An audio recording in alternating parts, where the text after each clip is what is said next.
तो जब मैं जीवित नहीं रहूंगा क्या तुम अपने मांग में सिंदूर पहनोगी, क्या तुम अपने मांग को सजाओगी? तो इसलिए तुमने तो इस पूरी अयोध्या का सत्यानाश कर दिया। महाराज बहुत प्रकार से विलाप किए। कई दिन तक महाराज जब उस कोप भवन से बाहर नहीं निकले, महाराज सुमंत्र मंत्री जी थे, उनको चिंता हुई कि महाराज काफी समय से अंदर है, बाहर नहीं निकले। जा करके पूछते हैं कि महाराज ये आपकी अवस्था क्यों है?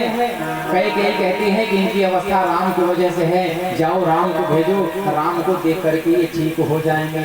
राम जी आते हैं, पिताजी को प्रणाम करते हैं, माता जी को प्रणाम करते हैं। पिताजी ने पूछा, पिताजी आपकी ये अवस्था कैसे हो गई? तो कैकेयी ने कहा, राम मैं बताती हूँ, मैंने इनसे 2 वरदान मांगा और उन 2 वरदानों को सुन करके इनकी ये अवस्था हुई है। तो माँ आपने क्या मांगा? तो बेटा मैंने पहले मांगा कि भरत को राजगद्दी मिल जाए। इतना सुनते ही राम जी बहुत प्रसन्न हो गए, बहुत प्रसन्न हो गए। और दूसरा वरदान माँ? तो कैकेयी ने कहा कि मैंने तुम्हारे लिए 14 वर्ष का वनवास मांगा है। माता पिता की आज्ञा को जान करके बड़े प्रसन्न हुए कि आज मुझे माँ बाप मुझे उस काबिल समझ रहे हैं कि मैं वन में रह सकता हूँ, भरत राज्य को संभाल सकता है। तभी तो मेरी माँ ये आज्ञा दे रही है।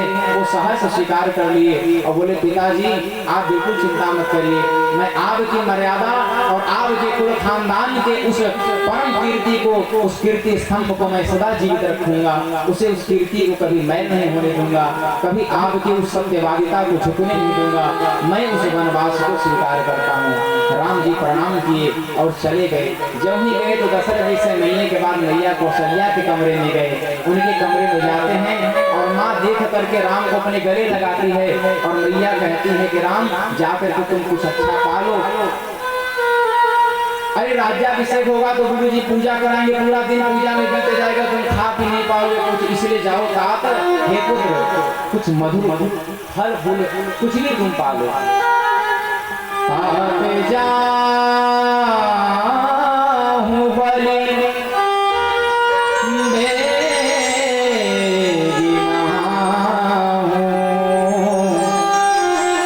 जो मन भाव मधुर कछु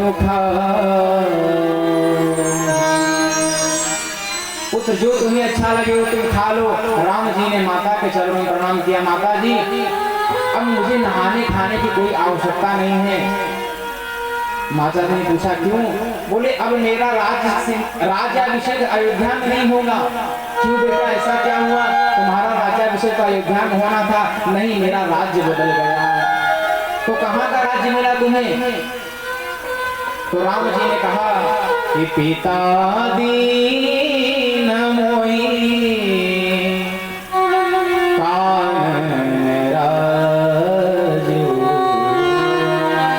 पिताजी ने मुझे जंगल का राजा बनाया है और कहाँ हमार सब भांति सुपासु। मैया राजा तो मैं तब भी बनता, अब भी बनूंगा। अंतर सिर्फ इतना है कि अभी मैं अयोध्या का राजा बनने जा रहा था, आज मैं जंगल का राजा बनूंगा। अच्छा बताओ जंगल का राजा कौन होता है? कोई शेर ही तो जंगल का राजा होगा ना। माँ तूने तो शेरनी है, मैं तेरा दूध क्यों पिया हूँ, इसलिए तुम्हारे दूध की सौगंध मैं वन में जाकर भी सुख की अनुभूति करूंगा। जो मन भाव मधुर कछु खाओ पिता दीन कानन राजू। और माता जी वहां जानने के बाद मुझे बहुत लाभ होगा, बहुत मेरा फायदा होगा। तो क्या फायदा होगा? तो राम जी अपनी माता जी से कहते हैं कि मुनि गण मिलन विशेष बन सब ही भांति हित मोर कहाँ महा पितु आयस बहुरे सम्मत जननी तोर सम्मत